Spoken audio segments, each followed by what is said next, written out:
प्रिय विद्यार्थियों, राजनीति विज्ञान की कक्षा में आप सभी का स्वागत है। आज हम भारत के एक महान व्यक्तित्व दादा भाई नौरोजी के आर्थिक विचारों का अध्ययन करेंगे।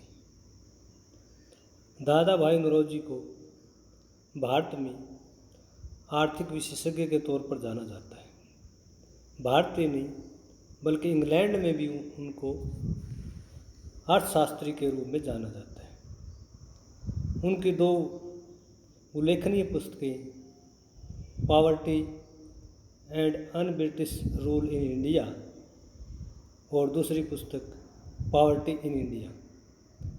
इन पुस्तकों ने दादा भाई नौरोजी को भारत और इंग्लैंड दोनों देशों में बहुत ही ज़्यादा प्रसिद्धि दिलाई। Poverty and un-British rule in India में बताया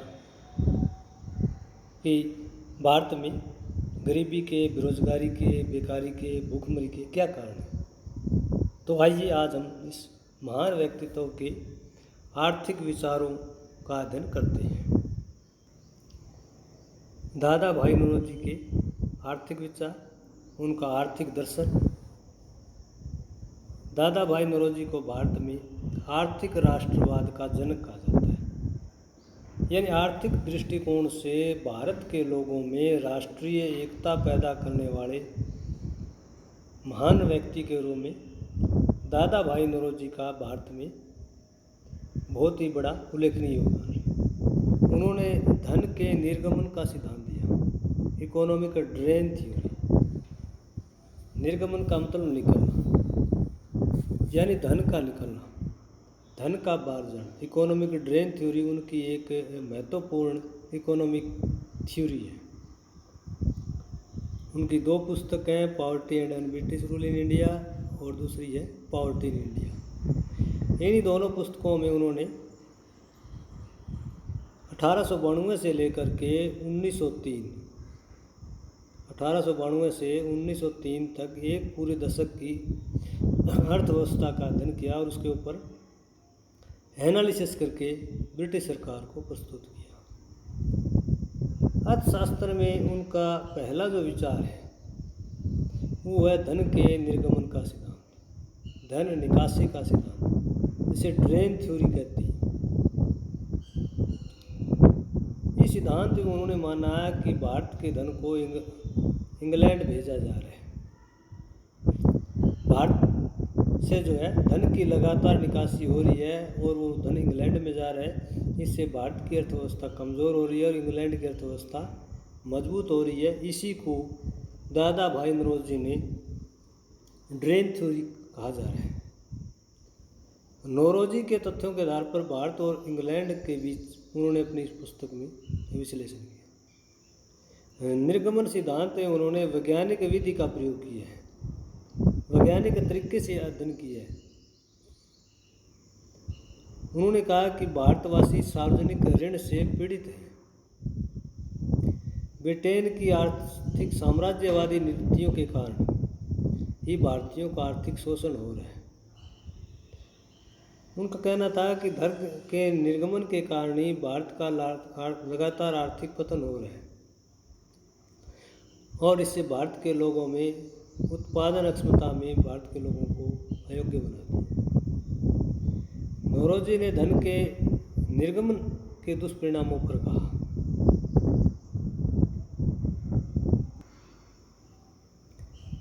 कि जब तक भारत का धन भूमि सतह के ऊपर से बहकर इंग्लैंड की ओर जाता रहा है, अब भूमि का अंदर का धन भी ले जाया जा रहा है और भारत को धराशायी किया है और अब वह अपनी सहायता स्वयं करने के योग्य भी नहीं है। इतना होने पर भी अंग्रेज भारत को दिए जाने वाले रेलवे, विदेश व्यापार वो आदि तथाकथित वरदानों का ढोल इतनी ऊंची ध्वनि से बजाएंगे कि हम सुनते सुनते उकता जाएंगे। तो दादा भाई नौरोजी ने कहा है कि भारत का जो धन है वो लगातार इंग्लैंड की ओर जा रहा है और इससे इंग्लैंड की इकोनॉमी मजबूत हो रही है और भारत में गरीबी, बेरोजगारी, भूखमरी जैसी समस्याएं हैं वो लगातार बढ़ रही है। इसी को दादा भाई नौरोजी ने ड्रेन सिद्धांत कहा है। इकोनॉमिक ड्रेन सिद्धांत। दादा भाई नौरोजी ने अपनी रचनाओं में धन के निर्गमन को रोकने के कुछ सुझाव प्रस्तुत किए हैं। उन्होंने कहा कि अगर धन का ये निकास भारत से रोकना है तो सबसे पहले भारतवासियों को स्वयं अपने देश के स्रोतों का विकास करना चाहिए। अर्थव्यवस्था के जितने सोर्सेज हैं उनका विकास करना चाहिए, उनमें और सर्चिंग करनी चाहिए, वृद्धि करनी चाहिए। दूसरा ये कि भारतीय कोष से किए जाने वाले खर्चे अंग्रेजी कोष से किए जाएं। जैसे भारत ऑफिस का व्यय, भारत में अंग्रेजी सेना पर होने वाला व्यय, ये खर्चे इंग्लैंड सरकार स्वयं अपने देश से करे, भारत से इन खर्चों का वहन न करे। तीसरा सुझाव है कि भारत और इंग्लैंड के बीच वित्तीय संबंधों की उचित जांच पड़ताल होनी चाहिए, उन्हें नैतिक तथा न्यायपूर्ण आधार प्रदान किया जाए। यानी भारत और इंग्लैंड के बीच संबंध वो अन्यायपूर्ण आर्थिक दृष्टिकोण द्वारा संचालित है। ये संबंध पूरी तरह से नैतिक होने चाहिए, न्यायपूर्ण होने चाहिए, तभी भारत का आर्थिक विकास होगा। दोनों देशों के बीच संबंधों को मजबूत बनाने के लिए उचित कानून लागू किए जाने चाहिए। सभी बड़े उद्योगों का संचालन भारतीयों द्वारा होना चाहिए। छठा महत्वपूर्ण उन्होंने सुझाव दिया कि भारत के उच्चतर पदों पर भारतीयों को ही नियुक्त किया जाना चाहिए। इससे भारतीय पूंजी के इंग्लैंड में निर्यात पर रोक लगेगी। सातवां महत्वपूर्ण उन्होंने सुझाव दिया कि भारतीयों को निम्न स्तर के पदों पर सीमित करके नैतिक निर्गमन पर भी रोक लगनी चाहिए। यानी भारत के लोगों का जो निम्न स्तर के पदों पर भर्ती किया जाता है, अगर उनको उच्च स्तर के पदों पर भर्ती किया जाए तो नैतिक निर्गमन पर भी रोक लग जाएगी। दादा भाई नौरोजी की आर्थिक राष्ट्रवाद की क्या धारणा है?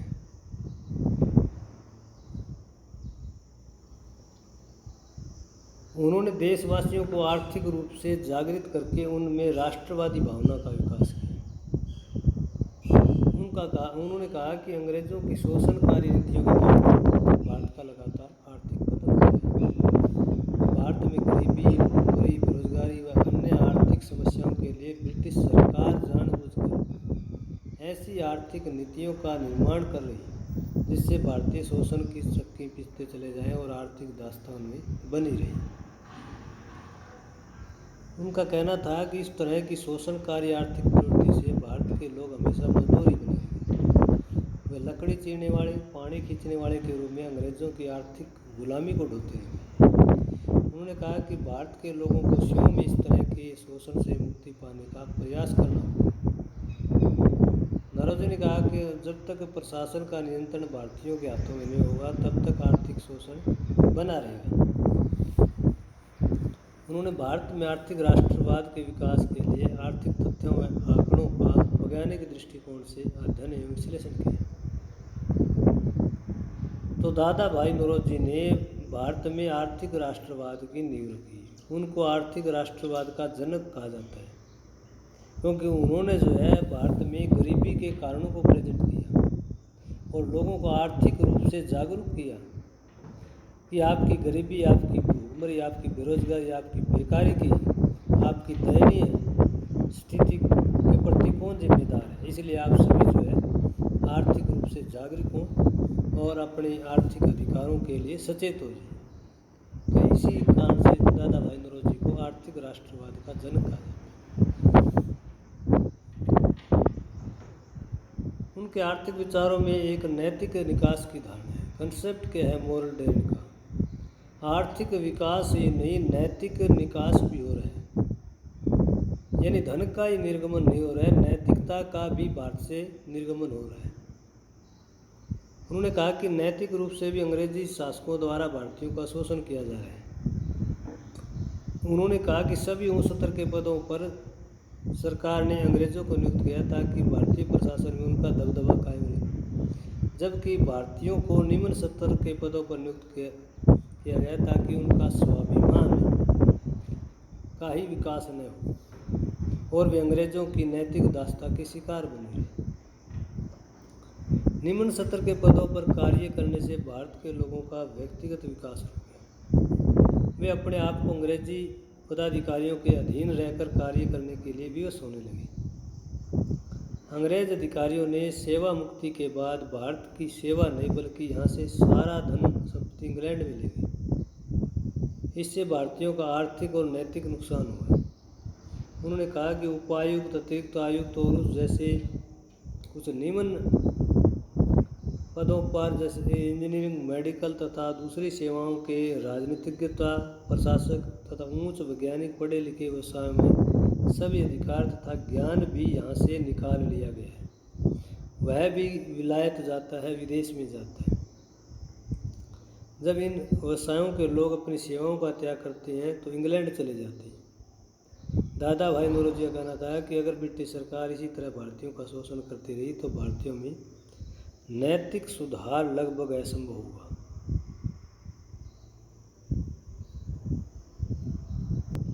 दादा भाई नौरोजी ने भारत में गरीबी के कारणों का उल्लेख किया। नौरोजी ने अपनी पुस्तकों में भारतीय गरीबी से संबंधित तथ्यों और आंकड़ों के आधार पर वैज्ञानिक दृष्टि से विश्लेषण किया। इन पुस्तकों के आर्थिक विश्लेषण में उन्होंने बताया कि सबसे पहला जो कारण है इसमें भारतीयों की आय बहुत ही कम है, अर्थात 20 रुपये प्रति वर्ष से कम है। दूसरा कारण यह है कि अंग्रेजों द्वारा धनराशि को बाहर ले जाना और उससे भी कम धनराशि का भारत में लाना, यानी बाहर से धन जो है वो बाहर ज़्यादा जा रहा है और वापस इंग्लैंड से जो भारत की ओर है वो धन कम आ रहा है।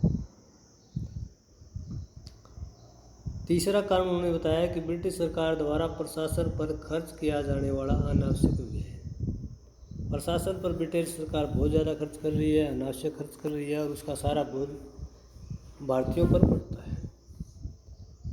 चौथा कारण है कि भारतवासियों से अधिक मात्रा में करों को लगाना। भारत के लोगों को करों के बोझ के नीचे दाब दिया गया है, जिससे उनकी इकोनॉमी लगातार कमजोर हुई। पांचवा कारण है कि भारत में ब्रिटिश सरकार द्वारा औद्योगिकरण में रुचि न लेना।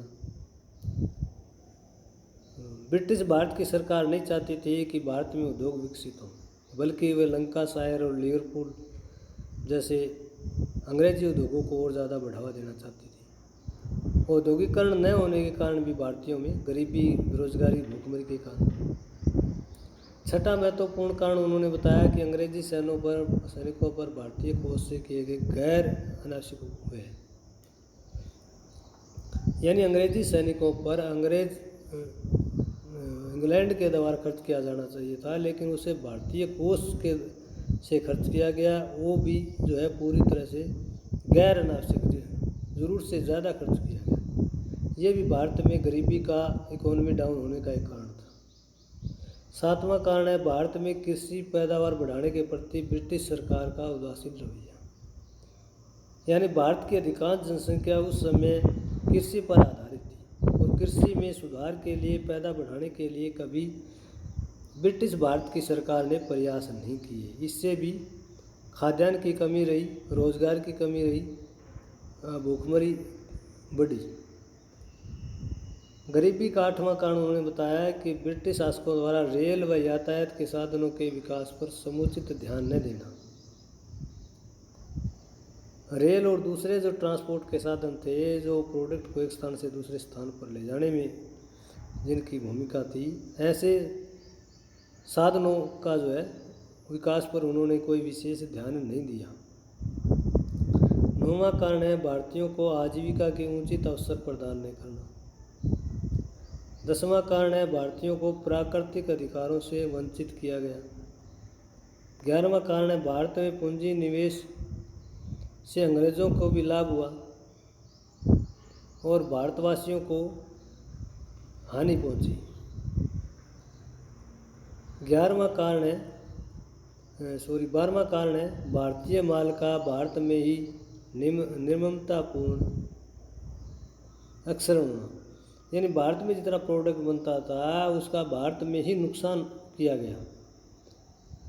13वां कारण है ब्रिटिश सरकार के आर्थिक कानूनों का विकृत क्रियान्वयन होना। ब्रिटिश सरकार ने जानबूझकर अर्थव्यवस्था से जुड़े ऐसे कानून बना रखे थे जिससे जो है भारत की अर्थव्यवस्था को नुकसान पहुंचा, भारत के लोगों के जो रोजगार और दूसरे धंधे हैं उनको नुकसान पहुंचा। 14वां कारण है कि भारतवासियों को प्रशासन में निम्न स्तर के पदों पर ताकि उनका नैतिक और आर्थिक पतन जो है नैतिक निकास और आर्थिक निकास लगातार जारी रही। भारत के लोग निम्न स्तर के पदों पर रह करके ब्रिटिश सरकार के अधीन रहे, ब्रिटिश प्रशासकों के अधीन बने रहे, उनमें आर्थिक स्वाभिमान का जो संचार है वो बिल्कुल ना हो। 15वां कारण है ब्रिटिश अधिकारियों द्वारा सेवानिवृत्ति के बाद अपनी संपत्ति सहित इंग्लैंड में बेचना, यानी ब्रिटिश अधिकारी रिटायर होने के बाद वो सारी संपत्ति इंग्लैंड में ले जाते और भारत को इससे बहुत ज़्यादा नुकसान पहुंचता। दादा भाई नौरोजी एक समाजवादी विचारधारा के चिंतक थे। उनको कार्ल मार्क्स की तरह विशुद्ध समाजवादी चिंतक तो नहीं कहा जाता, लेकिन उन्होंने श्रमिकों, खेती मजदूरों और किसानों के हितों के लिए हमेशा आवाज उठाई। समाजवादी विचारधारा के समर्थक होने के कारण ही उन्होंने 1904 के एम्स्टर्डम में अंतर्राष्ट्रीय समाजवादी सम्मेलन में भाग लिया। इस सम्मेलन में उन्होंने अंग्रेज़ों द्वारा भारत से धन की निकासी के बारे में बताया। उन्होंने कहा कि भारत का धन इंग्लैंड में जा रहा है, इससे इंग्लैंड की अर्थव्यवस्था मजबूत हो रही है और भारत की अर्थव्यवस्था कमज़ोर हो रही है। उन्होंने कहा कि भारत में गरीबी, बेरोजगारी और भुखमरी का मुख्य कारण ब्रिटेन की शोषणकारी आर्थिक नीति। दादा भाई नौरोजी ने कहा कि भारत में मजदूरों, बंधुआ मजदूरों, किसानों की दयनीय स्थिति देखकर द्रवित हो जाती थी। वे समाज के इन कमज़ोर वर्गों के हितों के प्रति संवेदनशील थे। उन्होंने अपने आप को मजदूरों व किसानों की तरह सामान्य व्यक्ति बनाया। उन्होंने कहा कि ब्रिटेन की शोषणकारी आर्थिक नीतियों के कारण भारत में श्रमिकों, किसानों को भुखमरी का सामना करना पड़ा। उन्होंने ब्रिटिश सरकार से आग्रह किया कि भारत में श्रमिकों, मजदूरों, किसानों की दयनीय स्थिति पर ध्यान दिया जाए। उन्होंने श्रमिकों की हितों की पैरवी करते हुए इंग्लैंड के हाउस ऑफ कॉमन्स में कहा कि वे श्रमिक और किसानों के प्रति संवेदनशील हैं और वे एक श्रमिक की तरह उनके साथ हैं। उन्होंने समाज में बुजुर्गों की दयनीय स्थिति देखते हुए वृद्धावस्था पेंशन का विचार प्रस्तुत किया। नौरोजी ने समाजवादी दर्शन से ही प्रभावित होकर समाज में बंधुआ मजदूरों, श्रमिकों, छोटे किसानों के हितों की पैरवी की। उनका मानना था कि श्रमिक, बंधुआ मजदूर, छोटे किसान देश की अर्थव्यवस्था को मजबूत करने में महत्वपूर्ण योगदान रखते हैं। दादा भाई नौरोजी ने भारत और इंग्लैंड के बीच आर्थिक संबंधों का विश्लेषण किया और भारत की गिरती अर्थव्यवस्था के पीछे आयात और निर्यात के आंकड़ों की समीक्षा की। उन्होंने दादा भाई नौरोजी ने 1835 से 1872 के बीच आयात व निर्यात का विश्लेषण किया। उन्होंने कहा कि इस अवधि में आयात की तुलना में निर्यात का मूल्य जो है काफ़ी बढ़ा। नौरोजी के अनुसार यह इंग्लैंड को दिए जाने वाले वार्षिक देय के अनुरूप नहीं है। अगर इसे ब्याज भी जोड़ दिया जाए तो यह आंकड़ा और भी बढ़ सकता है। इंग्लैंड के समाचार पत्र डेली न्यूज़ को भेजे पत्र में उन्होंने कहा कि 1892 से 1902 तक के 10 वर्ष के आंकड़े उठाए हैं। उन्होंने कहा कि इंग्लैंड में भारत से इस मूल्य पौंड की भारतीय माल का आयात किया और इस मूल्य पौंड का निर्यात किया, तो अंग्रेज़ों द्वारा भारत में ले जाए गए धन की मात्रा अधिक थी। तो नौरोजी का कहना था कि भारत से जो माल गया उस माल की पौंड वैल्यू जो है बहुत ज़्यादा थी और जबकि इंग्लैंड से जो माल आया है उसकी पौंड की जो वैल्यू थी वो बहुत कम थी। तो इसी कारण जो है आयात निर्यात में जो इम्बैलेंस है वो आर्थिक निकास का एक बड़ा कारण था। उन्होंने कहा कि भारत और इंग्लैंड में यूरोपियन अधिकारियों की ज़रूरतों को होने वाला वह मुख्य कारण था। भारत और इंग्लैंड दोनों में ही जो यूरोपियन ऑफिसर थे उनकी ज़रूरतों पर बहुत ज़्यादा खर्च किया जाता था। वो इकोनॉमिक ड्रेन का, गरीबी का कारण था। ब्रिटिश अधिकारियों को पेंशन प्रदान करना, ये भी भारत की कमज़ोर इकोनॉमी का कारण था।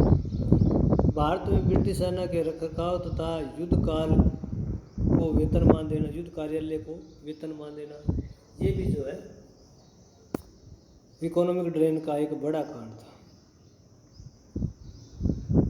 दादा भाई नौरोजी ने भारत और इंग्लैंड के बीच में संबंधों का जो है विश्लेषण करने का प्रयास किया। उन्होंने कहा कि भारत और इंग्लैंड के बीच अन्यायपूर्ण वित्तीय संबंधों के कारण ही भारत की अर्थव्यवस्था कमज़ोर हो रही है। उन्होंने अपनी पुस्तक poverty and un British rule in India में कहा कि ब्रिटिश सरकार की आर्थिक नीतियाँ निरंकुश है और वे भारतीयों के हितों के विरुद्ध है। इस पुस्तक में दादा भाई नौरोजी ने बताया कि एक भारतीय की वार्षिक औसत आय 20 रुपये के लगभग है। नौरोजी ने टिप्पणी करते हुए कहा कि एक अपराधी को भी 20 रुपये खाना और कपड़े के लिए मिलते हैं। अच्छे मौसम में इतना उत्पादन नहीं बढ़ाया जा सकता। सभी आरामदायक जीवन की सुविधाएं छोड़कर, सामाजिक व धार्मिक चाहतों को छोड़कर बुरे समय के लिए भी कोई पैसा जो है भारतीयों के पास शेष नहीं बचता। दादा भाई नौरोजी ने भारत और इंग्लैंड के बीच अन्यायपूर्ण आर्थिक संबंधों का विश्लेषण किया, लेकिन ब्रिटिश अधिकारियों ने भारतीयों की कमज़ोर आर्थिक स्थिति, भारत की अधिक जनसंख्या होना बताया। ब्रिटिश अधिकारियों ने भारत की दयनीय स्थिति के पीछे आर्थिक कानूनों का सही ढंग से लागू न होना ही बताया, परंतु नौरोजी ने ब्रिटिश अधिकारियों के इस कारणों का खंडन किया। उनका कहना था कि अत्यधिक जनसंख्या और भारत की कमज़ोर अर्थव्यवस्था के लिए उत्तरदायी है। उन्होंने कहा कि ब्रिटिश अधिकारियों द्वारा भारत में दयाहीन और विचारहीन आर्थिक नियमों को लागू करना भारतीयों की दयनीय स्थिति का मुख्य कारण है। ब्रिटिश सरकार नहीं चाहती कि भारतवासी आर्थिक दृष्टि संपन्न हो और वे उनके देश के लिए कोई चुनौती पेश करें। ब्रिटिश शासकों का एकमात्र उद्देश्य है भारतीयों का पूर्ण आर्थिक दोहन करना, ताकि ब्रिटिश सत्ता भारत में निरंतर बनी रहे। दादा भाई नौरोजी ने भारत और इंग्लैंड के बीच वित्तीय संबंधों की जांच के लिए शाही आयोग के गठन की मांग की। Demand of royal commission for inquiries financial relation between England and India. Dadabhai Naoroji ने भारत और इंग्लैंड के बीच वित्तीय संबंधों की जांच के लिए एक रॉयल कमीशन के गठन की मांग की। उनका मानना था कि ब्रिटिश सरकार की गलत आर्थिक नीतियों के कारण ही भारतीय अर्थव्यवस्था कमज़ोर हो रही है। ब्रिटेन की दयाहीन आर्थिक नीतियों के कारण ही भारत में गरीबी, बेरोजगारी और भुखमरी लगातार बढ़ रही है। उनका कहना था कि शाही आयोग ये जांच कर सकता है कि किन कारणों से भारतीयों की आर्थिक स्थिति दयनीय बन रही है, किन कारणों से रोजगार के साधनों में कमी आ रही है, किन कारणों से भारत में औसत प्रति व्यक्ति आय 20 रुपये के लगभग है। उनका मानना था कि जब तक दोनों देशों के मध्य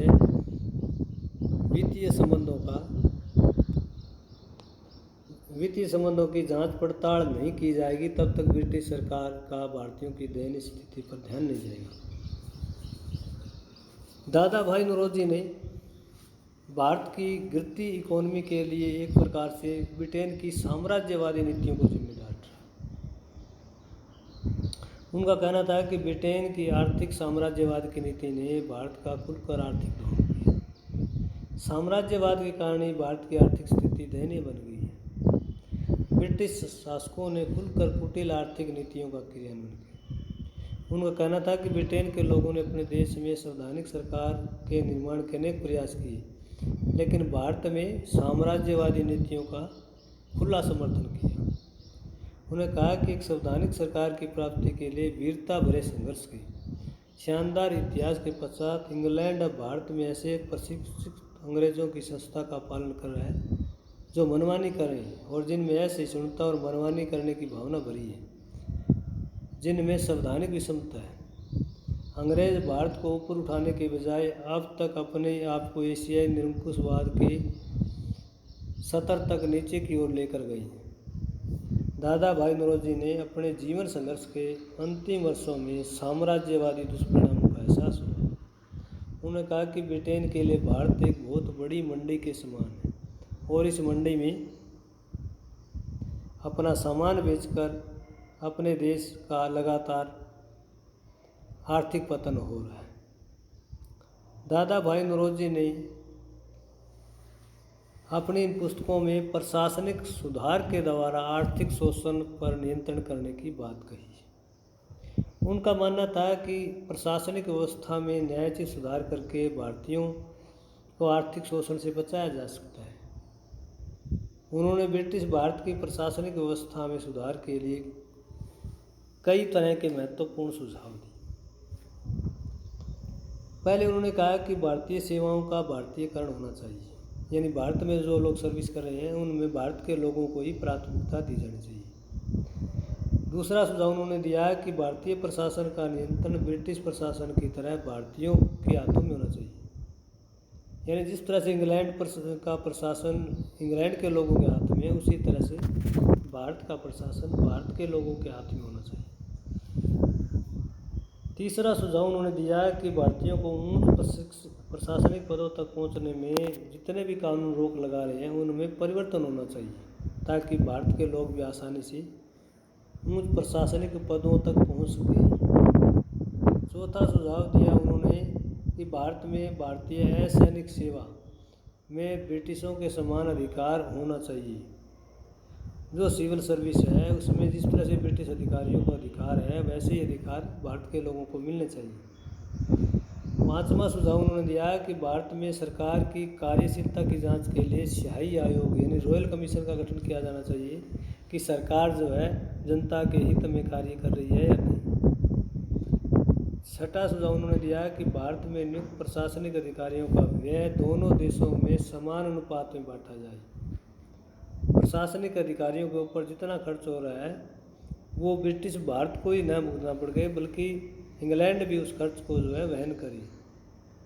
सातवां उन्होंने सुझाव दिया कि भारतीयों की कार्यक्षमता पर किसी प्रकार का संदेह नहीं होना चाहिए। इसके ऊपर उन्होंने एक पुस्तक लिखी थी कि भारत में भारतीय कर्मचारियों के कार्यक्षमता के प्रमाण। इस पुस्तक में उन्होंने सिद्ध किया कि भारत के लोग इंग्लैंड और यूरोप के लोगों से किसी प्रकार से भी कम नहीं है। अगर भारत के लोगों को भी ट्रेंड किया जाए, भारत के लोगों को भी जिम्मेदारियां सौंपी जाए, उस तरह का प्रशिक्षण दिया जाए तो भारत के लोग भी इंग्लैंड और यूरोपियन लोगों की तरह से जो है अपनी कार्य कुशलता दिखा सकते हैं।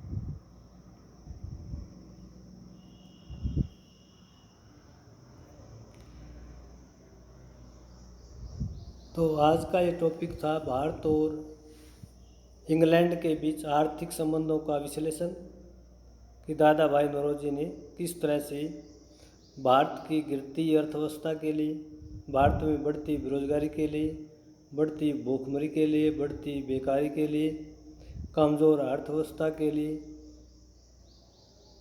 ब्रिटिश कुटिल आर्थिक नीतियों को जिम्मेदार ठहराया।